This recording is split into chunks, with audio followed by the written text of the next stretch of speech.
សួស្តីបងប្អូនទាំងអស់គ្នាថ្ងៃនេះខ្ញុំមកធ្វើវីដេអូរបៀបដោះម៉ង់រ៉ូទៅលើនាឡិកាដៃ Venu Kit V2 ឥឡូវនេះវាកំពុងតែជាប់ម៉ង់រ៉ូតែយកចង់ឲ្យវាជាប់ម៉ង់រ៉ូទេវាចង់ដោះវាចេញតែម្ដងជាងអាចចុចទៅលើប៊ូតុង stop នេះមួយហើយនិងប៊ូតុង restart នេះយើងចុចប៊ូតុងទាំងពីរអញ្ចឹងទៅវានឹងដាច់ហើយម៉ង់រ៉ូនេះ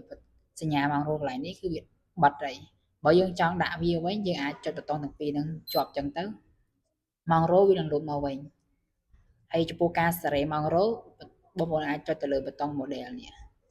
ចុចទៅលើប៊ូតុង model ហ្នឹងមួយនេះរបៀបសេរីម៉ង់នេះយើងចុចលើប៊ូតុង model ហ្នឹងមួយទៀតមកនេះម៉ង់រ៉ូ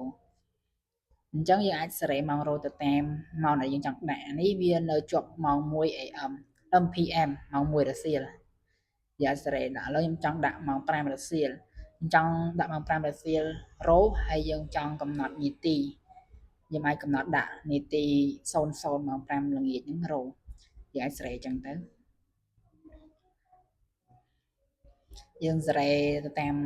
នាទីដែលយើងត្រូវការហ្នឹងទៅម៉ោង 5បន្ទាប់មកយើងចុចពាក្យតាម model នេះទៅវាដាច់ហើយអាចចុចមើលកន្លែងនេះកន្លែងចុចមើលម៉ោងរ៉ូវារ៉ូម៉ោង 5បើយើងចង់